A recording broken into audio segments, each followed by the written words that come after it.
네, 저에 대한 소개는 이 슬라이드 나가다 보면은 진행되다 보면은 얘기가 나올 것 같습니다. 글을 쓸 결심이라고 제목을 지었는데 뭐 제목 특별한 건 없고요. 그냥 헤어질 결심에서 그냥 따와서 이렇게 한 겁니다. 주제는 이제 주로 이제 총균세하고 국가는 왜 실패하나 하는가에 대한 겁니다. 그냥 책이고 이제 집에 있는 책 그 사진 찍어왔고 특별히 더 혹시 프로젝터 같은 거 있나요? 이게 지금 뭘 눌러야 되지? 이거구나. 네, 추가적으로 이런 내용들이 좀 들어가 있는데 뭐 사피엔스는 조금 비슷합니다. 우리 총균세랑. 그리고 이제 왜 서양이 지배하는가 이건 좀 너무 두꺼워서요. 저도 읽다 말았는데 여기 나머지 세 개 책들은 이제 한국 작가들이 쓴 책이니까 한번 꼭 읽어보기를 추천을 드립니다. 우리 민족으로서 우리 나라들 예를 들면은 중국, 한국, 일본 이렇게 보기보다 이 서양 선진국에서 바라보는 그런 관점이 들어가 있어요. 대륙 세력과 해양 세력 이걸로 세상을 보는 거죠. 예를 들면 예전에 그레이트 게임이라고 하죠. 러시아와 영국이 정말 북쪽과 남쪽 해양과 대륙을 나눠서 지배하던 그 시절에 우리가 어떤 선택을 했고 어떤 길을 갈 수밖에 없었나 이런 식의 새로운 시각을 보여주는 것이고 지금의 어떤 죄송합니다 좀 정치적인 발언을 해서 이 민주당이 어떻게 뭐 조선의 조선을 어떻게 말아먹은 그런 정치 집단이었던 살인과 굉장히 닮아 있다. 약간 이런 책이었고 그리고 우리가 일본의 어떤 그런 역사를 배울 때 어느 날 갑자기 그 임진왜란 때까지만 해도 그렇게 세진 않았던 것 같은데 어느 날 갑자기 강해져가지고 메이지 유신하더니 어느 날 갑자기 강해져가지고 우리나라를 찬탈했네. 이 나쁜 놈들 이런 식으로만 이해하는 그런 역사관에서 벗어나서 에도 시대 때부터 이 사람들이 얼마나 어떻게 발전을 이루었는가 하는 그런 역사를 다루는 그런 책들이 있었습니다. 그래서 같이 읽어보시면 좋을 것 같고요. 총균세는 책을 읽어보시면 알겠습니다. 저 오늘의 그런 이야기의 중심은 제가 겪었던 이야기들 그 상황에서 뭐 의대 증원 이야기가 어떻게 됐었고 너는 거기서 뭐 했냐 이놈아 뭐 이런 얘기가 될 것 같은데 그래요. 그런 걸 질문도 받고 그런 시간을 주로 좀 갖도록 하겠습니다. 주된 내용은 우리가 왜 이렇게 살고 있냐, 왜 이런 모습인가를 이제 설명을 하는 건데요. 주로는 이제 지정학적으로 설명을 하는 겁니다.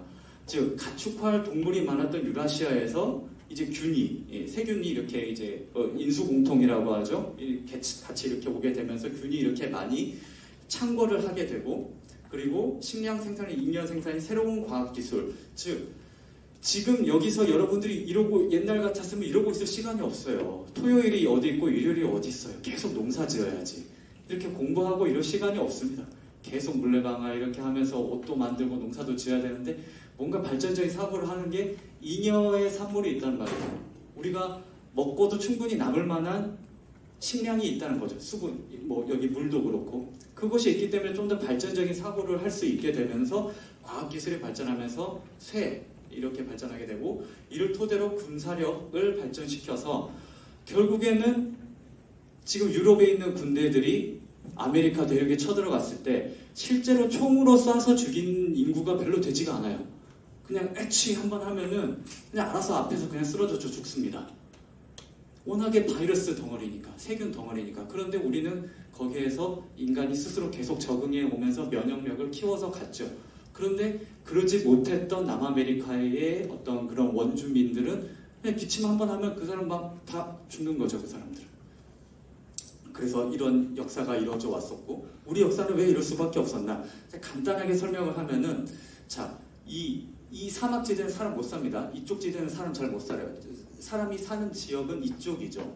그러면 이 유럽 같은 경우는 좁아요. 위아래 폭이 좀 좁다고요.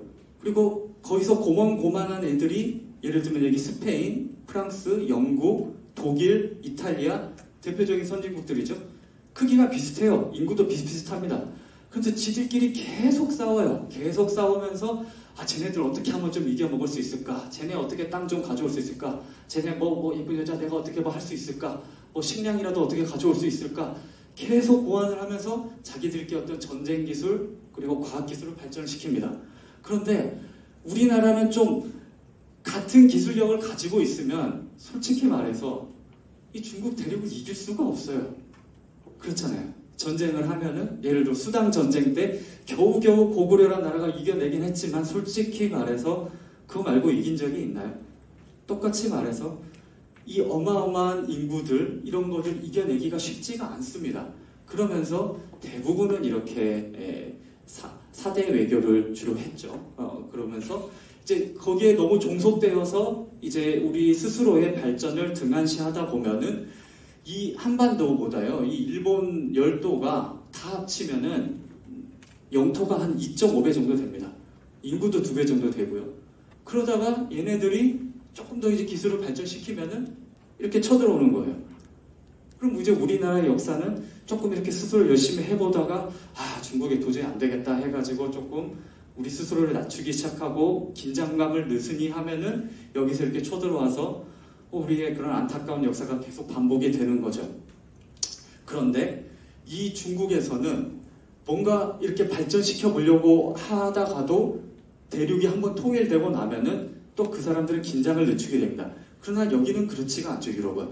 지들끼리 계속 싸우면서 기술력을 발전시키고 어떻게 하면 얘네 한번 좀 이겨볼까 하다가 이제 이 터키죠. 오스만 투르크 제국이 이 아시아에서 넘어오는 물자를 길을 막아버리는 거죠. 오스만 투르크 제국이 어마어마한 대제국을 세우면서 여기에 있는 이탈리아, 프랑스, 여기 포르투갈, 스페인 이런 애들이 이제 이 대륙을 이렇게 거쳐서 오는 길목에서 오는 어떤 건 향신료를 받아들이고 발달된 과학기술, 그 중국에서 넘어오는 도자기들, 그리고 이런 그 옷감 같은 것들을 바로 수입할 수가 없으니까 도저히 안 되겠으니까 그냥 나가게 됩니다. 이쪽 바다로 그냥 나가는 거죠.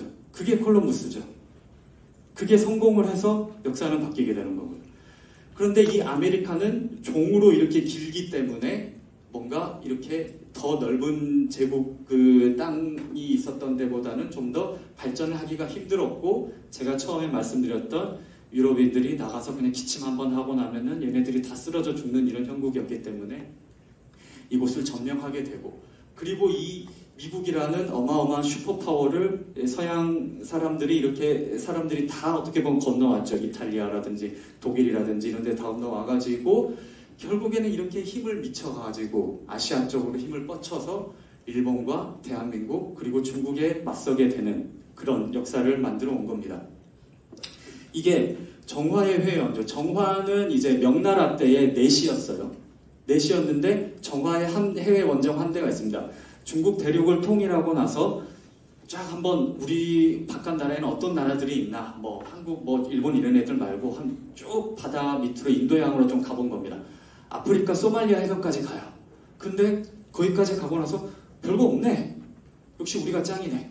하고 그냥 아프리카 그 부족들한테 그냥 우리 선물 주고 역시 우리가 최고다 하고 물러나요. 끝나죠. 그리고 공도 정책을 합니다. 우리나라랑 비슷하게. 섬을 비워요. 그리고 해양에서 약간 후퇴를 하게 되죠. 그게 큰 사건이라고 보는 겁니다. 그런데 유럽은 정화의 해외 원정 이렇게 훨씬 더 한 10배 가까이 큰 이런 배가 수십 척이 있었지만 콜럼부스는 고작 이 조그만 배 하나로 대서양을 건너서 이 어마어마한 대륙을 손에 넣고 어마어마한 부를 손에 넣고 그리고 서양이 어떻게 보면 세계를 이렇게 지배하게 되는 그런 역사를 만들어가는 것이죠. 이때가 비슷한 시기입니다. 비슷한 시기인데 뭐가 이런 역사를 가르게 됐나 하는 것이 총균세에 이렇게 잘 나와 있고요. 그리고 국가는 왜 실패하는가? 그러니까 지정학적으로 보는 시각이 있고 여기서는 지정학적 공찰에서 이 제도에 대한 고찰을 생각을 하게 된 겁니다. 국가의 성패를 가르는 결정적인 요인은 지리적, 역사적, 인종적 조건이 아니라 제도다. 정치적 선제될 때 완전히 달라질 수 있고 그 차이는 포용적인 정치, 경제, 제도, 경제활동이 왕성해지고 생산량이 높아지면 경제적 번영을 이룰 수 있는데 착취적인 경제제도를 정치, 경제제도를 선택을 하게 되면은 창조적 파괴를 이끌어내지 못하고 안주하게 되고 그냥 피 빨아먹고 기생충처럼 그냥 세금 빨아먹는 그런 나라가 되고 결국 그 나라는 꼬꾸라지게 되고 그렇게 된다는 겁니다. 대표적인 게 이런 케이스죠. 책에도 나옵니다. 그리고 이거를 최근에 일론 머스크가 사진을 딱 보여주면서 굉장한 실험 아니냐. 어떻게 똑같은 김씨, 여기 김씨 많잖아요. 김씨가 거의 1000만 명이 넘어요. 김정은, 김씨. 여기 평양만 이렇게 밝은데 한국은 이렇게 돼 있어. 도대체 유전자 DNA가 똑같은 인종이고 똑같은 한반도 지리 요건상에서 뭐가 이걸 이렇게 갈라놨을까? 즉 대륙에 영향이 미치던 거에서 정말 아메리카 정말 이 해양 세력이 일본을 통해서 이렇게 즉 군사력과 정치 경제적 영향력을 미쳐서 그 선이 이렇게 그어져 있는 겁니다. 그래서 이 어떤 제도를 또 이렇게 가느냐, 지정학적 요건도 물론 중요하지만 지정학적 요건이 틀렸다는 건 아니에요. 근데 국가는 왜 실패하느냐에 보면은 총균세를 좀 까는 대목이 많이 나옵니다. 그래서 읽어보면 좀 재미있을 거예요. 그래서 뭐가 이렇게 만들어놨으냐라고 할 때 그거를 지정학적인 것, 제도적인 것, 모든 거를 정말 드라마틱하게 정답으로 보여주는 곳이 이 한반도다. 그리고 또 거기서 예를 든 게 멕시코 장벽이에요. 네? 똑같은 지형이잖아요. 여기서 뭐 다른 지역이랄 게 있나요? 그리고 이쪽에 또 스페니쉬 사람들이, 즉 이 남아메리카 사람들이 많이 건너와서 살아요. 근데 여기는 이렇게 번성해 있는데 여기는 한산하죠. 이 장벽일 때 이 차이는 도대체 무엇이냐? 결국에 그것은 제도다. 그래서 이런 것들을 종합하고 났을 때 우리가 왜 이렇게 살고 있냐? 특히 우리나라의 경우에 방금 우리가 이렇게 살 수도 있었잖아요. 밤에는 지금 이런 불 다 꺼진 상태에서 이런 좀 뭔가 발전적인 그런 생각들을 해보자 하고 이렇게 모이는 이벤트가 벌어질 수가 있었을까요? 북에서 과연 이런 일이 벌어질까요? 불빛이 여기밖에 없는데.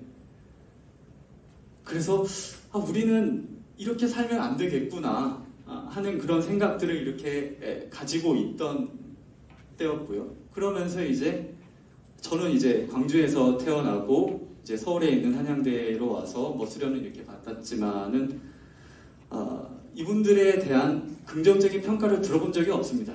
솔직히 말해서. 굉장히 이 어떤 박정희 시대에 있었어도 김대중, 우리 선생님께서 되셨으면 훨씬 더 민주주의도 잘 이뤄내고 경제도 발전시켰을 것이다.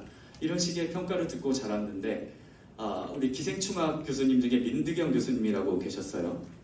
지금은 은퇴하셨고 그때도 저 때도 은퇴하신 그런 교수님이셨는데 그분이 이런 말씀을 해주셨어요. 기생충학 시간에 우리 그 예전에 변을 보고 나면은 그 변이 그대로 물로 스며들고 그거를 우물물로 파서 그대로 먹잖아요. 즉 상하수도가 구분이 안 돼 있었어요. 70년대 전까지만 해도. 그러니까 콜레라 그리고 뭐 그 변으로 그냥 인분으로 그냥 비료를 주는 겁니다. 배추에다가 그냥 사람똥을 뿌리는 거예요. 그냥. 그러면 잘 자라죠. 잘 자라긴 하는데 그걸 먹으면 어떻게 되겠어요. 거기에 있는 기생충 알들이 그대로 그냥 다 들어가죠. 그래서 옛날에는 좀 약간 이게 그로테스크하긴 한데 이제 변을 보면은 기생충이 이렇게 나와가지고 손으로 끄집어내는 일이 굉장히 흔했었고 밥을 이렇게 먹는 경우가 흔하지가 않으니까 밥을 먹으려고 치면 여기서 이렇게 기생충이 이렇게 올라왔대요. 그리고 길 가다가 쓰러져서 죽어있는 창백한 젊은 애들 갑자기 픽픽 쓰러져서 죽어서 부검을 해보면은 기생충이 드글드글 했다는 거예요. 이승만 시기까지. 그랬는데 이거를 이 박정희 대통령이 그때 이제 우리 잘 살아보자 이러면서 일본에서 차관을 들여오죠. 우리는 그걸 굉장히 굴욕적인 회담으로 배웠지만 그거라도 해가지고 상하수도 시설을 삽니다. 사는데 그 깔 인력을 어떻게 구해요? 그냥 뭐 북한이라면 강제 노동을 시키면 되지만 우리는 그렇게는 안 되잖아요. 그러니까 잘 살아보자. 우리 하면 할 수 있다. 이 젊은이들한테 희망을 계속 고취시키는 겁니다. 그래서 동네 장정들이 다 이렇게 삽을 이렇게 파가지고는 상하수도 시설을 매립을 해요. 상하수도가 분리가 되고 나서 기생충 유병률이 쫙 떨어지죠. 제가 그러니까 국민학교, 저는 잠깐 국민학교를 다녔어요. 국민학교 5학년 때부터 초등학교로 바뀌었거든요. 광주 대성초등학교 국민학교 1학년 때까지 체변봉투가 있었어요. 그거를 받아내가지고 보고 있으면 알덴타주 처방하고 이런 게 있었습니다. 체변봉투 보신 적 있으세요? 손들어 보실래요? 한번 보신 적 있으세요? 정말 굉장히 그런 시기가 있었다는 거예요. 그러면서 이 역사를 새로 한번 공부해 보게 됐고, 개인적으로. 그리고 이제 뭐 허동현 교수님이라고 경희대 교수님이 계시는데 그분이 이제 이승만에 대한 그런 강의를 한번 하고 나서 이 국제 정세 속에서 이승만은 저는 그냥 런승만으로만 알고 있었죠. 그런데 이분이 해왔던 어떤 그런 외교적인 업적 이런 거에 대해서 좀 새로 보게 된 거죠. 그러면 생각이 좀 달라지게 됐고, 그리고 그렇게 하다 보니까 이 광주에서 게다가 성장했지 않습니까? 그러면은 솔직히 고등학교 때요, 5.18 주제곡도 배웠었어요. 굉장히 선생님들, 특히 약간 그런 정교조 이런 쪽에 좀 가까우신 분들이 막 이런 영상도 막 보여주기도 하고, 막 머리 깨지고 막 피나고 막 이런 사진들, 사람 죽는 사진들 막 보여주기도 하고, 당연히 어떤 그런 반감을 가지고 있었는데, 그럼 이 시기에 대해서 다시 한번 좀 객관적으로 좀 공부를 해보는 거예요. 이 시기 때 경제적으로 가장 많이 성장을 했습니다. 그리고 IT 산업이 이 시기 때 발전을 해요. 그거는 이제 검색을 해보면 아실 거고, 제가 쓴 조선일보 칼럼에도 나와 있습니다만은 이때 굉장히 큰 발전을 했습니다. 객관적으로는 그래요. 민주주의는 후퇴했을지언정 경제적으로는 그랬다. 그리고 김영삼 대통령도 어떻게 보면 김영삼 대통령이 5.18 어떤 특별법이라든지 어떤 그런 쪽을 마련을 해주고 금융실명제라든지 이런 발전적인 방향들이 많이 이끌어냈고요. 이런 것들을 어떤 그런 정치적인 편향된 그런 거에 묻혀서 보지 못했던 걸 보고 나니까 좀 길이 보이는 거죠. 그러고 나서 더 역사를 점점 더 이제 근현대사들에 대해서 좀 더 깊이 공부해 보게 됐습니다. 그런데 그 일제 시기에도 우리는 발전을 했다는 거예요. 우리 여기 이화여대생도 있을 거고, 뭐 연대도 있을 거고, 뭐 이렇게 대학들 보면은요, 다 일제 시대 때에 세워진 대학들이 많을 거예요. 그죠? 여기 가운데 있는 사람은 김성수라는 사람인데요. 고려대를 만들고, 고려대는 어떻게 보면 보성 전문학교를 인수해서 키워서 이제 고려대로 승격시켰지만, 동아일보를 설립하고, 경성방직, 저기 영등포 타임스퀘어 있죠, 여기 근처에. 경성방직, 영등포 타임스퀘어를 만들고, 그리고 중앙고등학교, 그리고 동아일보 창간한 김성수입니다. 그 옆에 송진우라는 사람이 독립운동도 같이 하고, 초대 이제 민주당, 지금의 전신이 민주당의 어떤 그런 당대표격인 그런 것도 했고요. 여기 김병로라는 초대 대법원장입니다. 이분의 손자가 누군지 아시는 분? 이분의 손자 김병로라는 이 전북 순창 출신의 이분의 손자가 김종인이에요. 네, 김종인. 이렇게 뭐 이준석 대표랑 이렇게 많이 좀 같이 나오는 그 김종인이에요. 그래서 이런 호남의 건국의 아버지들을 이렇게 하면서 일제시대도 좀 이렇게 다시 보게 되고, 우리가 마냥 굴욕적으로 당하기만 한 게 아니라 굴욕적이지만 뭔가 배우고 우리 스스로의 실력을 키우던 그런 시절이 있었고, 그 중심에는 제 고향이었던 호남 출신 건국의 아버지들이 있었다. 이런 것들을 알게 됐습니다. 그리고 그 이후에 전개된 정치적인 상황에서 우리 정치 지금의 지형은 전라도 호남 쪽은 무조건 민주당을 찍어주고, 경상도는 무조건 저기 뭐 국민의힘 이쪽을 찍어주잖아요. 옛날엔 반대였어요. 대구에서 이 조봉암, 무소속 조봉암, 이 정말 어떤 간첩 여접죄로 어떻게 보면 사형당하신 분입니다. 이분을 대구에서는 72%를 찍었어요. 그런데 전라남도에서는 이승만을 72% 찍었어요. 3대 대통령 선거 때. 그렇지 않았다는 거죠. 그리고 제5대 대통령 선거 때 박정희하고 민주당의 윤보선이 붙었을 때는 전라도에서 몰표가 나와서 겨우 윤보선을 이겼습니다. 박정희가. 경상도 구미 출신 박정희가 전라도의 지지를 왕창 받아서 이렇게 이겼다고요. 그리고 여러분들이, 많은 분들이 생각을 할 때 5.18이 뭔가 기점이 아니었냐 이렇게 생각을 하시지만, 5.18이 1980년도에 일어났잖아요. 1981년도에 치러진 11대 총선이에요. 민정당, 즉 전두환의 민정당이 호남에서는 1당이었습니다. 그리고 85년도에 치러진 그때 선거에서도 그때도 1당이었어요. 85년까지만 해도 이런 정치 지형이 아니었다는 거죠. 5.18 이후에도. 그런데 87년도에 그때 이제 민주화 세력이던 김영삼과 김대중이 싸워서 갈라지죠. 갈라지고 나서 각자 출마하고 이제 3당 합당이 되면서 호남이 이제 고립이 되면서 지금의 어떤 정치 지형이 형성이 됐는데, 지금의 우리나라의 어떤 그런 문제들에 있어서, 물론 국민의힘도 문제가 많지만 지금 뭐 리스크 테이킹을 주저하는 그런 현실, 지대추구, 과학적 상위군이 길을 펴지 못하는 사회, 고령화, 저출산, 포퓰리즘의 범람, 우리 쇠약해지고 미국마저 힘을 잃으면은 해양 세력이 이렇게 우리를 지원해주는 힘을 잃게 되면 다시 대륙 세계 그늘로 즉 후조선으로 퇴행하는 것이 저는 이게 보이는 거죠. 공고한 그런 개혁의 상징이라 여왔던 제가 지지해왔던 민주당이 이런 정당이 돼버리고 그 공고한 지지 기반이 된 제 고향 하나님이 호남이 보였습니다. 근데 그렇게 열렬한 지지만큼 민주당으로 지원받지 못해요. 재정 자립도는 꼴찌고 청렴도 꼴찌고 학동 건물, 화정도 건물 붕괴해서 사람 죽고 F1 사태, 세계 수영대회에 실패했고 최근에 새만금 잼버리 사태가 있었죠. 그리고 복합 쇼핑몰은 하나도 없고 광주형 일자리 같은 세금 사업에만 열중을 하고 이게 굉장히 인터넷에서 좀 이게 짤로스 유명화되면서 어떻게 보면 제 고향이 되게 약간 좀 욕먹었던 그런 짤들인데요. 대형 매장 여기만 있고 여기는 없죠. 5성급 호텔 없어요. 쿠팡 새벽 배송 여기는 뭐 그러니까 좀 대도시만 빼고 나머지는 거의 없어요. 근데 한방병원은 보세요. 어마어마하죠. 뭐지? 뭐 무슨 차이가 있는 거지 도대체? 그리고 태양광 설비는 또 이렇게 많아. 뭘까? 제가 이제 2005년도에 한양여대 입학해가지고 고향을 떠나 있으면서 2018년에 아버님께서 뇌출혈로 쓰러졌어요. 그러면서 한 달에 한두 번은 무조건 가게 되고 처음에 쓰러졌을 때는 거의 군대에서 장기 휴가를 내고 가서 생활을 해봤습니다. 제 고향이었는지 뭔가 그로테스크하더라고요. 이상해졌다고. 이렇게 사람이 막 아파트 무너져 사람 막 죽고 그래서 좀 글을 쓰기로 결심을 했죠. 근데 이게 좀 자기가 공부 좀 많이 했다 이런 사람들은 좀 고압적이고 야 내 생각이 맞아. 야 너는 틀렸어. 아유 바보들 막 이런 식으로 쓰는 그런 경향이 있는데 좀 그러지 말자. 최대한 좀 겸손하게 자기를 낮추고 좀 글을 쓰자.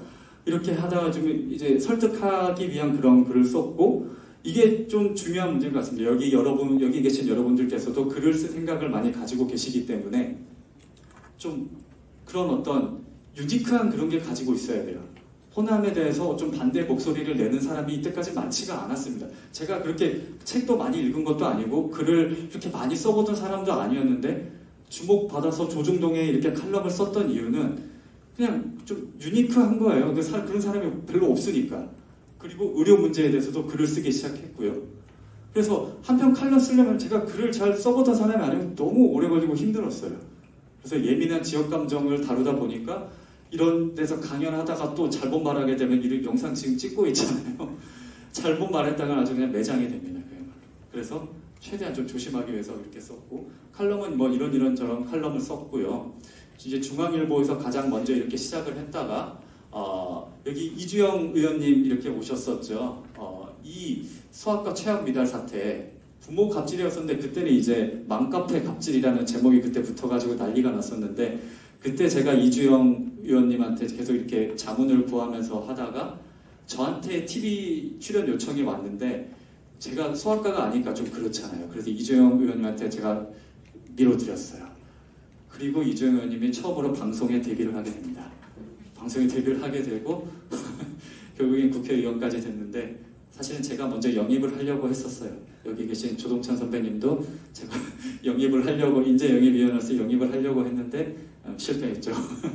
그런 히스토리가 있습니다. 아무튼 이렇게 됐었고 그러다가 이제 조선일보에 쓰게 됐어요. 조선일보에는 주로 이제 호남 얘기에 대해서 쓰게 됐는데 예민한 얘기를 많이 썼습니다. 뭐 전두환에 대한 얘기도 하고 이승만에 대한 얘기도 하고 마지막에 새만금 잼버리 사태 있었을 때는 호남인이요 제발 이러지 말자. 이거 무슨 쪽팔림 이게 우리가 왜 이래야 되냐.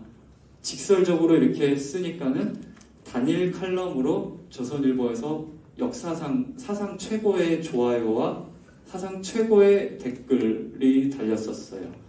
그러면서 이제 정치권에서 좀 러브콜이 많이 들어왔죠.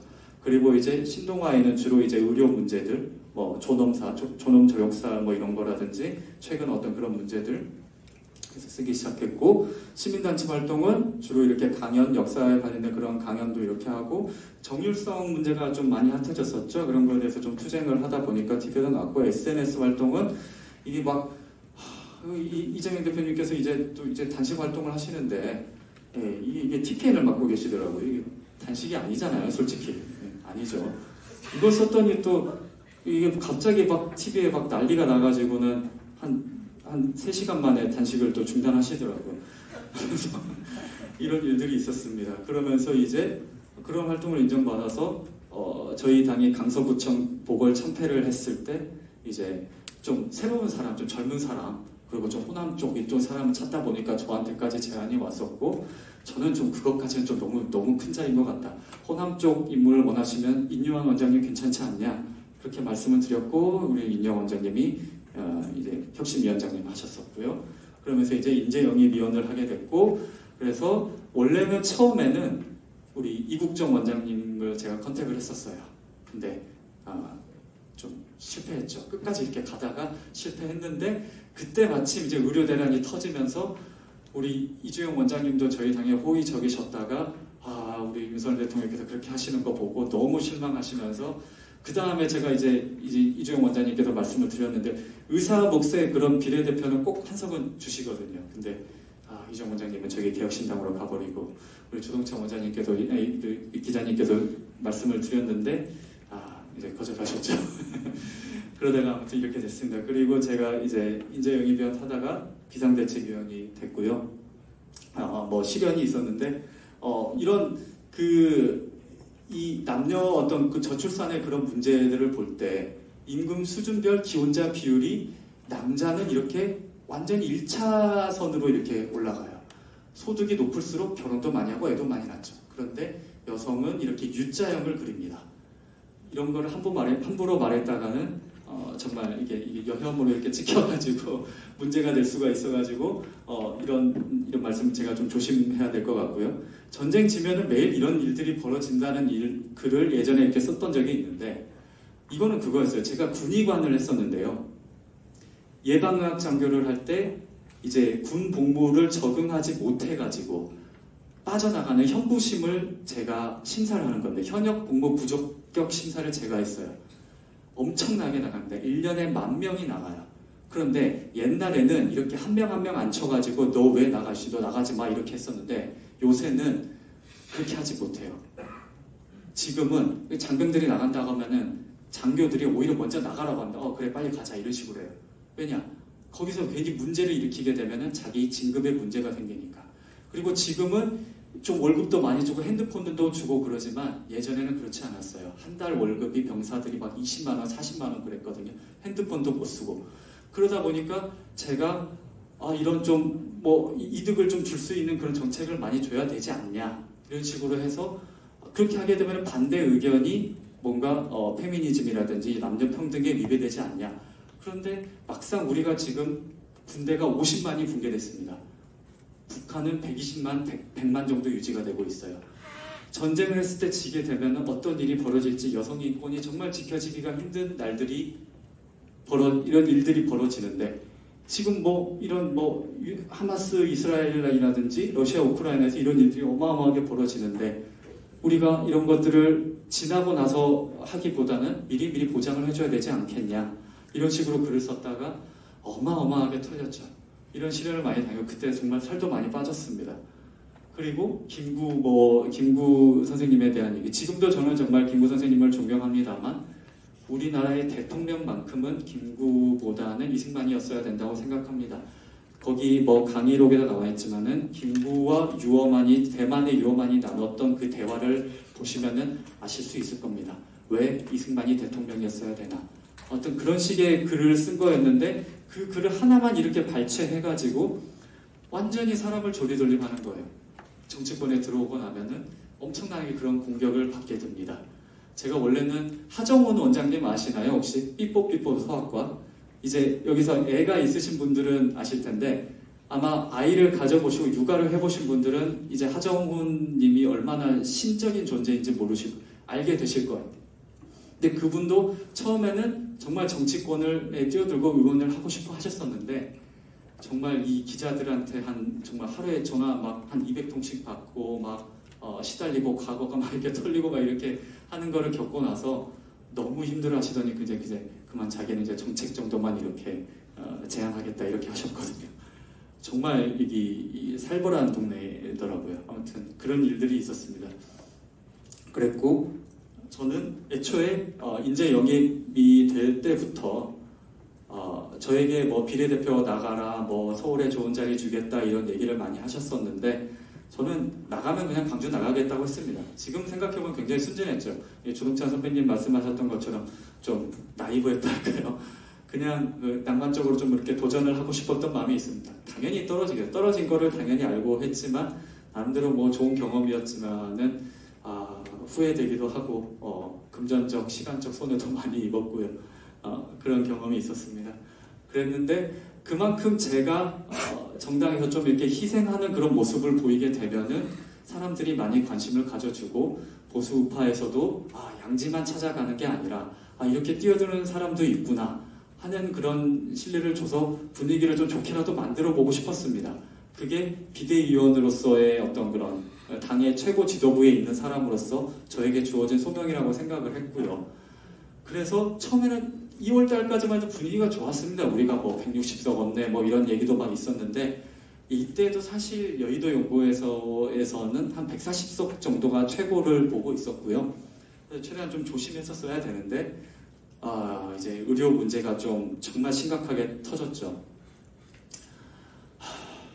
정말 한숨이 나오는데 근데 저는 나름대로는 목소리를 많이 냈습니다. 제가 뭐 일개 비대위원으로서 뭐 권한이 크진 않았고 주로는 저에게 주어진 어떤 그런 사명이랄까 포션이 호남 문제에 대해서 뛰어드는 그런 입장이었기 때문에 그리고 저는 광주에 나가게 되면 떨어질 것이 어떻게 보면 기정사실화되어 있었기 때문에 저에게 어차피 많은 그런 마이크가 들어오지가 않았어요. 저보다는 주로 이제 한재하 위원, 재활의학과 교수님, 지금 이제 비례의원이 되셨죠. 그런 분들이 좀 많이 역할을 하셨었는데 그래서 제가 이런 얘기를 많이 냈었는데 막 프레시안 이런 데만 실리고 별로 많이 안 실리더라고요. 그래서 막 메디게이트에는 영상이 많이 올라왔다 그러더라고요. 그래서 제가 너무 답답해가지고 우리 서울대 비대위에 있던 우리 방 교수님이랑 김준혁 흉부외과 교수님 모시고 이런 분들 뭐 안철수 의원님, 뭐 서명옥 지금 강남구 당선되셨죠. 김기남 그 선생님은 떨어지셨는데 이런 분들 모아서 텔레그램 단체방도 만들고 막 얘기도 해서 막 전달도 하고 막 그렇게 했는데 좀 그게 모자랐고 지금 어떻게 보면 이 자리에 여러분들이 우리 지금 이게 뭐 하고 있어야 되나 우리 왜 이렇게 돼버렸어야 되나 이런 측면에서 제가 나름의 노력은 했지만 너무 선배 의사로서 너무 죄송하고 그런 마음입니다. 그랬고 이런저런 사건들이 막 벌어지면서 그런데 우리는 이제 좀 조건을 좀 이제 미래적인 아젠다를 내세웠어야 하나 이조 심판 이런 것들이 통하겠어요. 직접 선거를 뛰어보신 분들은 알더라고요. 정말 우리나라의 중위소득이 최근에 기사화가 된 적이 있었습니다. 연봉이 4천, 5천 정도밖에 안 돼요. 정말 그렇게 힘들게 사는 분들 굉장히 많거든요. 그분들의 경제적인 부분을 해결해주고 어떻게든 이렇게 부자 되게 만들어주는 그런 정책적인 아젠다를 제시해야지 여당이 야당을 심판한다는 프레임은 먹히지가 않습니다. 예전에 이명박 때를 생각해보면 이명박도 BBK 때문에 엄청나게 욕먹었지만 뭐 747, 주가 5천, 뭐 뉴타운 이런 거 앞세우니까 되잖아요. 결국에는 경제적인 문제를 해결을 해줘야 되는 거였습니다. 그러다가 이제 4월 1일 날 담화문을 발표를 하셨는데 아주 적절하게 그 그림이 이렇게 표현이 됐더라고요. 아니 그때 의료 문제는 빨리 좀 이렇게 해결을 하고 유능한 모습을 보여주면서 우리가 정책을 펼치려면 여러분들의 협조가 필요합니다. 이런 좀 겸손한 말을 했더라면 얼마나 좋았을까.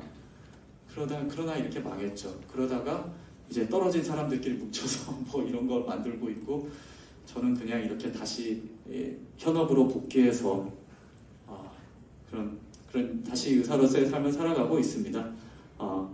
굉장히 특이한 경험을 했죠. 그러니까 여기에도 이제 초청이 된 것 같은데 그렇게 경험을 했고 앞으로 이제 쓰고 싶은 주제들은 출판하지 못한 제 책입니다. 이런 당신을 설득하고 싶다 이런 책을 써놨는데 예전에 실현 차트에서 말씀드렸던 그런 소라들 때문에 책을 출간하지 못했었는데 이런 걸 다시 좀 하고 싶고 선거를 겪고 나서 이 지방자치 한계들 이런 것들을 좀 느꼈었고 의료 관련해서는 한의학이라든지 의대 정원 그리고 실비보험 아마 로컬에 나와보시면 아실 거예요. 이 실비보험이 여러분의 월급에 굉장히 중요한 소득원이 되기도 하지만 이 의료 체계를 얼마나 왜곡시켜놨는지 이 실비보험에 대해서 잘 아시게 될 겁니다. 그리고 빅5 병원, 과연 우리 의료를 발전시키게 맞을까? 혹은 왜곡시켰을까? 나름대로 생각이 있지만 여기 주제가 아니기 때문에 다음에 제가 글로서 찾아뵙도록 하겠습니다. 민감한 주제들, 국민연금, 성, 농업들 이런 것들 좀 나중에 좀 써보려고 합니다. 제가 글을 좀 이렇게 써보려고 하다가 결국에는 정치할 결심까지 하게 되고 여기까지 오게 됐는데요. 이런 굉장한 분들 앞에서 이렇게 강의하게 돼서 지금도 정말 너무 영광이라고 생각하고 저의 어떻게 보면은 일반적인 의사들이 경험해보지 못하는 그런 특이한 경험들을 많이 했기 때문에 그리고 정치적인 어떤 비하인드 스토리를 많이 알고 있기 때문에 궁금한 부분이 있으시면 질문해 주시면 받겠습니다. 네. 네, 손들면은 제가 지목하겠습니다. 되게 재밌는 주제였는데 질문 없으실까요? 그러면 제가 하나만 해도 될까요? 네. 네. 어쨌든 선거를 하시면서 네네. 많은 얘기를 좀 들으셨는데 좀 민감하지 않은 것들 중에 좀 재밌는 썰 써주실 만한 게 있을까요? 민감한 재밌는 썰. 녹화돼도 괜찮아요. 네. 뭐 녹화가 되고 뭐 있죠. 근데 한 2,000명이 너무 아쉽습니다. 너무 아쉽고 지금 이 막장 사태를 초래하게 된데 뭐 재밌지는 않아요. 재밌지 않고 이거 비극인데 저는 이 우리나라 의료가 안 좋다고 생각하지가 않습니다. 이때까지 흘러 들어온 방금 뭐 조동찬 선배님이 뭐 1년에 며칠밖에 안 나가고 그런 당직 썼던 그런 어떤 정말 악명 높은 그런 체제가 있긴 했지만 그래도 우리 나름대로 굉장히 좋은 서비스를 제공해 왔고 싸고 좋은 의료였다고 생각합니다. 그런데 이렇게 흘러오게 되기까지의 그런 복잡한 그 의료 정책의 과정들을 정부가 설명을 해야 돼요. 정부가 우리나라 의료가 왜 이렇게 돼 있는지를 국민에게 계속 설득을 하고 우리나라가 OECD 평균의 의료로 가게 되면 얼마나 진짜 폭망하는지를 이렇게 설득을 해야 되는데 자꾸 이상한 쪽으로 이렇게 가고 있는 거예요. 여러분들 실제적으로 이제 진료를 해보게 되면요. 저도 이제 로컬에 있다 보면은 해외에서 정말 많이 와요. 우리나라는 당일 내시경이 되거든요. 아침만 금식하고 오면은 그냥 뭐 금방 하고 끝나고 넣었다 빼면 금방이지. 절대 안 돼요, 미국은. 미국, 영국, 뭐 캐나다 말도 안 돼요. 이런 말도 안 되는 의료가 이루어지고 있었는데 이거의 장점을 설명하면서 보완을 했어야 되는데 애초에 처음에 윤석열 정권의 어떤 그런 의료 정책들은 그렇지 않았었는데 갑자기 그 사단이 바뀌더라고요. 정책 센터에 있는 사람들이 확 물갈이가 되더니 그분의 어떤 그런 계열들 이름은 제가 언급하지 않겠습니다. 그분의 그런 그 쫙 이렇게 내려오는 그 항맥이라는 게 있어요. 그분들이 갑자기 딱 들어오더니 와 너무 이상한 데로 가는 거예요. 근데 제가 당 지도부에 있는데 그러지 말할 수도 없고 지나고 나니까 좀 후회가 되는 거죠. 그전 당대표처럼 무슨 막 나가고 막 깽판치고 그렇게 했었어야 될까? 그렇게라도 해서 좀 어떻게 보면은 의사의 선배로서 그렇게라도 했어야 될까? 그렇게 해서라도 좀 한석이라도 좀 더 건졌어야 될까? 뭐 이런 후회가 되고 아직도 좀 너무 죄송한 마음으로 좀 그렇습니다. 네, 그게 너무 후회가 됩니다. 네. 질문 한 번만 더 받을게요. 네. 네. 좋은 강연 감사합니다. 네네. 그래도 나름 엄청난 애정을 가지고 이제 정치 쪽으로 해서 여러 가지 활동을 하신 것 같은데 앞으로 다시 재도전을 할 의사가 있는지 여쭤보고 싶습니다. 재도전, 이거 너무 마음의 상처를 많이 받아가지고요. 저는 솔직히 말씀드리면 저는 10%도 못 받았어요. 광주에서. 그럼 10%면 반액 보전이 되고 15%면 전액 보전이 되는데 저는 그냥 생으로 갖다 박았습니다. 그런데 제가 이제 조선일보 같은 이런 정말 그런 칼럼을 쓰다 보니까 나름 약간 우파 내부에서는 좀 팬덤이 좀 있었어서 제가 이제 유튜브 출연하고 그러면은 후원금이 막 몇천만 원씩 들어오더라고요. 1억 5천만 원은 1억 5천만 원이 다 상한선이거든요. 그래서 그걸로 겨우겨우 하고 생각보다 이렇게 많이 들지는 않았는데 너무 좀 상처를 많이 받기도 했고 너무 큰 벽을 봤어요. 이거는 그렇다고 제가 이제 호남이 좀 바뀌어야 된다고 했는데 제가 뭐 서울 좋은 자리 출마하면 이거 이상하잖아요. 이거는 좀 정치인으로서 소명 그런 게 그러면 안 되지. 그러면 뭐 그렇게 출마하는 사람들도 많긴 합니다만 제가 출마했던 것도 그거였어요. 그 전에 호남 몫의 비례가 2~3석은 꼭 주어지거든요. 그런데 그렇게 받았으면 호남에 내려가가지고 조직력이라도 강화하고 노무현처럼 좀 깨지더라도 가야지 간다는 사람이 한 명도 없는 거예요. 저는 이게 너무 실망스러웠고 그런 모습을 제가 좀 먼저 보여드리고 싶었어요. 그렇게 해서 당연히 깨지겠는데 10%는 넘을 줄 알았어요. 10%는 넘어서 좀 이렇게 보전도 받고 이래야 되는데 와 10%도 못 받으니까 이거 너 꺼지라는 건가? 이런 약간 마음의 상처를 좀 받아가지고 지금은 좀 그렇습니다. 마음의 상처를 좀 치유하고 있는 그런 시간이 좀 필요할 것 같습니다. 앞으로는 잘 모르겠습니다. 네, 그렇습니다. 네, 또 질문 받겠습니다. 네, 근데 아까 저 뒤에 분이 먼저 한번 소개해주셔서 네. 물어보시죠. 뭐 돈 얼마 드는지부터 해서 뭐 정치 관심 있을 거 아니에요. 여러분, 그러니까 정치를 하는 이유가 이거예요. 여러분이 왜 이러고 있어야 되냐고. 이 역 같지 않아요, 이게? 정말 역 같은 상황인 거야, 이게.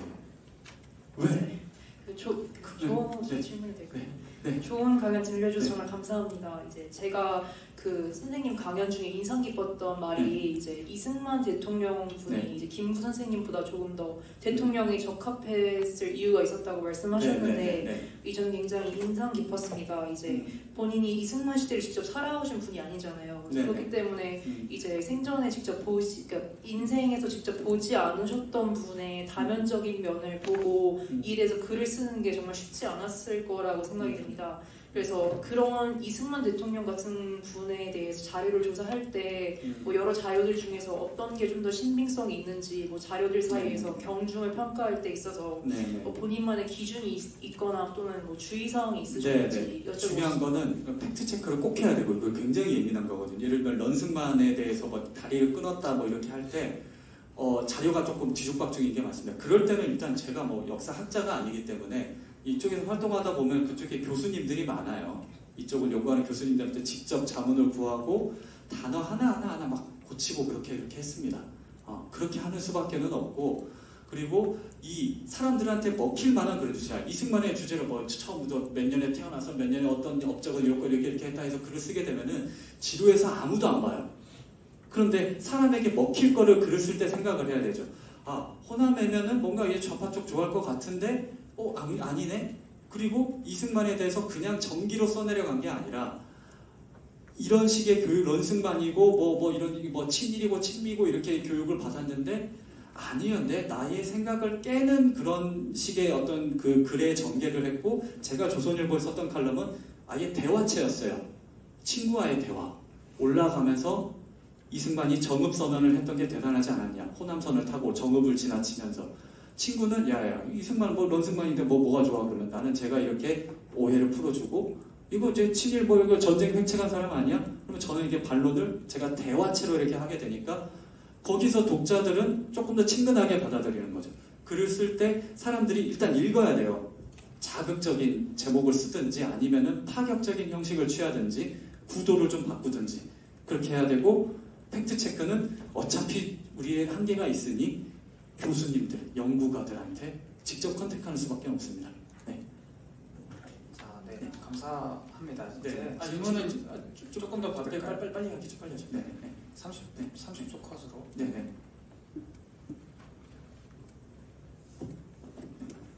네. 우선 원래 제가 군의관인데 이 자리에 제일 지지 말아야 할 정치적 중립을 지켜야 되는 자리에서 원래 질문 그냥 목소리를 하시죠. 질문을 궁금한 게 원래 제 본가도 광주여서 호남 대한 포럼에 대해서 말씀해 주셔서 건강 가능하지 않은지 뭐를 떠나서 혹시나 나중에라도 거기 가입할 수 있는 그럼 제가 개인적으로 말씀드리겠습니다. 네, 감사합니다. 네. 그리고 이 정치에 관심을 가져야 되는 이유 방금 제가 이 역 같은 현실에 대해서 말씀을 드렸죠. 왜 이러고 있어야 돼요? 왜 이러고? 다 자기 커리어 쌓아 나가고 공부해야 될 시기에 왜 이러고 있어야 되냐? 그러니까 관심을 가져야 돼요. 이런 의대에 이런 소란이 없었으면은 개혁신당이 이렇게 크게 많이 이주영 의원님이 이렇게 확 힘들었을 거예요. 이게 이런 이슈라는 걸 결국에 관심을 가져야 되고 여러분들이 목소리를 내야 됩니다. 꼭 그렇게 해주세요. 감사합니다.